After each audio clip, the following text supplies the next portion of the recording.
Audience के सामने बोलने का मेरा जो एक्सपीरियंस है बहुत कम है, थोड़ा सा नर्वस फील कर रहा हूँ। तो अगर कुछ भूल चूक हुई है तो प्लीज़ माफ़ करना। तो सबसे पहले मैं अपनी इंट्रोडक्शन दूं कि मेरे साथ ये श्री राकेश कुच्छल जो चेयरमैन है इस स्कूल के, उनसे मेरी पहली मुलाकात कैसे हुई। 2005 में मैं जी बिज़नेस पे एक डेली शो चलता था, शुभ लाभ यानी कि ज्योतिष का प्रोग्राम था। उसके माध्यम से हम दर्शकों से फ़ोन से कनेक्ट होते थे।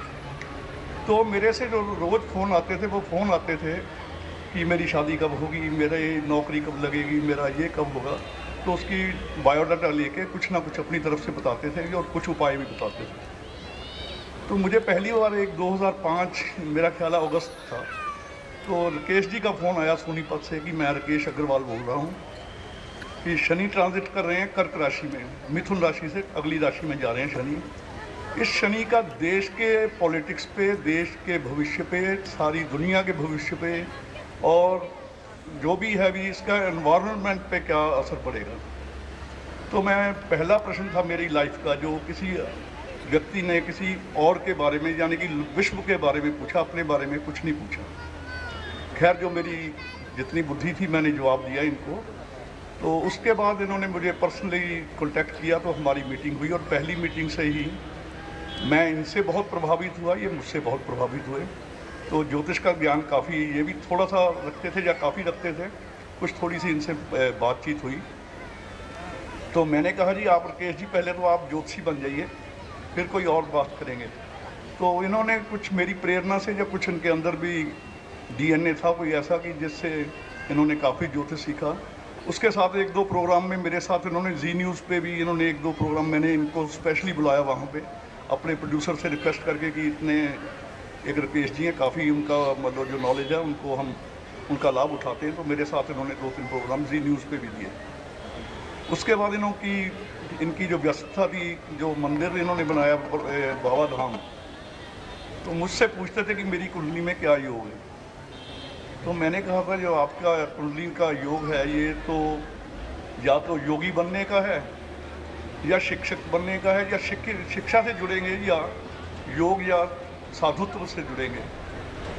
तो वो साधुत्व मैंने जो इनका देखा, तो वो जब इन्होंने मंदिर बनाया तो उस मंदिर के जितने भी फंक्शन हुए उस पर मुझे इन्होंने निमंत्रण भेजे और मैं आया। अब वहाँ पे उनका जो मंदिर का शिलान्यास भी मेरे हाथों से हुआ।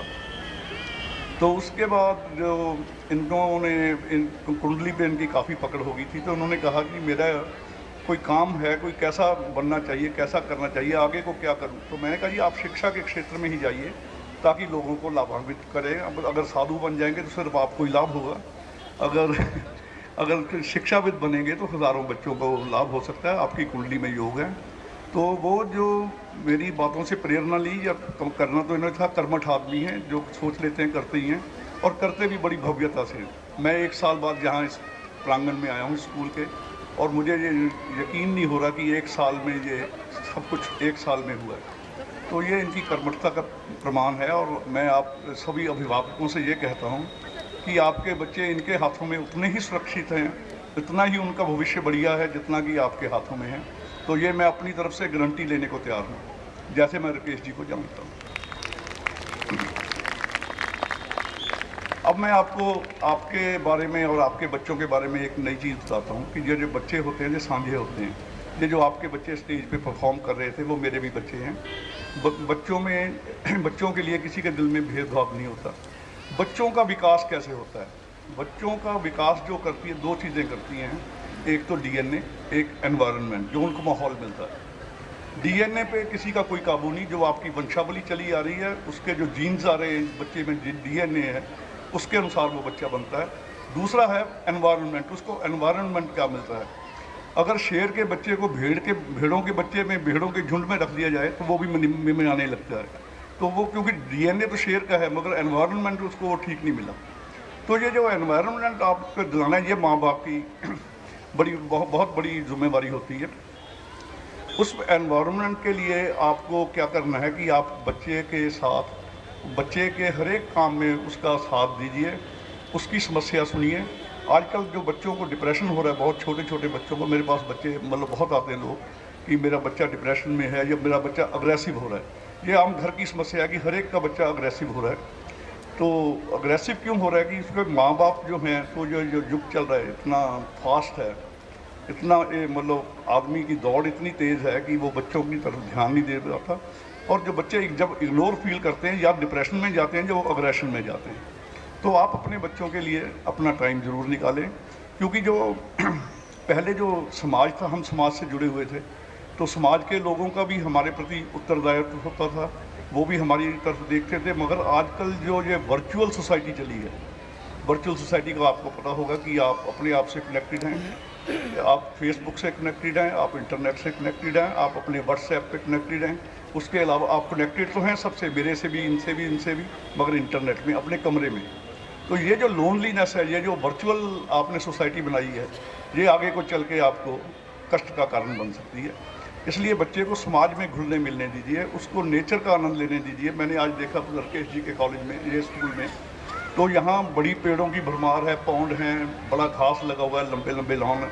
और जैसे आपने बच्चों की एक्टिविटीज़ देखी, ये अभी बच्चे स्केट्स कर रहे थे, वंडरफुल। इतने छोटे बच्चे मैंने शिमला में भी स्केट्स करते नहीं देखे। यहाँ की स्केटिंग रिंक्स बने हुए हैं, मगर ऐसे बच्चों जो परफॉर्मेंस सरस्वती गान पे की है, जो पंजाबी भांगड़े पे की है, क्योंकि मैं खुद पंजाबी हूँ, इसकी बारीकियों को जानता हूँ, तो जो बच्चों ने परफॉर्मेंस की है, मतलब दैट वाज माइंड ब्लोइंग। मतलब इतनी अच्छी परफॉर्मेंस, और वो भी 1 साल के जो अंतराल में इन्होंने इतना गेन किया है। इसके लिए मैं राकेश जी को और स्पेशली मिसिज वंदना गुप्ता जो यहाँ की प्रिंसिपल है, वो बधाई की पात्र हैं, उनको बधाई देता हूँ। और इनका जो टीचिंग स्टाफ है, मैं उनको जानता नहीं, बिल्कुल नहीं जानता, कभी मिला नहीं, मगर जो बच्चों की परफॉर्मेंस देख के मुझे लगता है कि जैसे वंडरफुल बच्चे हैं, ये ऐसे वंडरफुल बच्चे जो हैं टीचर वही उन्हें क्रिएट कर सकते हैं। तो बड़ा मुझे भरोसा है कि ये बच्चे आगे भी निकलेंगे और आपके इस स्कूल की 4 चांद लगाएंगे। आप बच्चों की और विशेष ध्यान दें। बल्कि मैं अभिभावक, जो गार्जियन, जो पेरेंट्स आए हैं, उनसे मेरी हम्बल रिक्वेस्ट है कि ये बच्चों की तरफ, जब वो स्कूल की एक्टिविटीज़ के बाद आपसे आते हैं, तो उनसे घुलिए मिलिए, उनकी समस्याएं सुनिए, उनको अकेला मत छोड़िए। आजकल माँ ज़्यादातर दिक्कत क्या हो गई है कि पेरेंट्स, माँ आगे बच्चे के साथ रहती थी, माँ बच्चे का पहला गुरु होता है। जो पहला गुरु है बच्चे की, वो माँ है, और दूसरा जो गुरु है वो बाप है, और तीसरे जो गुरु होते हैं, जैसे यहाँ के शिक्षक वर्ग हैं जो आपके बच्चे को पढ़ाते हैं, वो उनके गुरु होते हैं। तो उन गुरु के, अगर तीनों गुरुओं का सम्मान करता है बच्चा, सबसे पहले उन बच्चे को आदर करना सिखाइए। आजकल मैं कई बार पढ़ के बड़ा दुख होता है कि टीचर के प्रति कोई अभद्रता कर दी किसी बच्चे ने, या उनके पेरेंट्स ने कर दी, तो ये बहुत गंदी बात है। जो शिक्षक होता है, मेरा ख्याल है बच्चे की जितनी भलाई वो चाहता है। बाप और गुरु दो ऐसे आदमी जिन्हें आसमान का दर्जा दिया गया है, क्योंकि वो जो शिक्षक है वो चाहता है कि ये जो मेरा शिष्य है मेरे से आगे बढ़ जाए, और बाप भी चाहता कि मेरा बेटा मेरे से आगे बढ़ जाए। वरना कोई आदमी, कोई व्यक्ति नहीं चाहता कि ये आदमी मेरे से आगे बढ़ जाए। इसलिए इनको आसमान का दर्जा दिया गया। तो मैं आप सबसे ये ज़रूर रिक्वेस्ट करूँगा कि बच्चों को अच्छा माहौल दीजिए, बच्चों के साथ मित्रता का व्यवहार कीजिए, उसकी एक्टिविटीज़ पे ध्यान रखिए कि बच्चा कहाँ जाता है, कैसे करता है। थोड़ा सा आप ध्यान दें, थोड़ा सा ये जो यहाँ का आपके शिक्षक हैं, यहाँ के जो आपके चेयरमैन हैं राकेश कुशल जी, जो काफ़ी बड़ा आपका उत्तरदायित्व संभाले हुए हैं, और भगवान करे कि आपका वही, और इनको सब ऐसी समर्थ दें कि आपका बच्चा, आप उसके बच्चे के ऐसे अभिभावक बने कि आपका बच्चा आपके शहर का, आपके देश का, विश्व में नाम रोशन करे।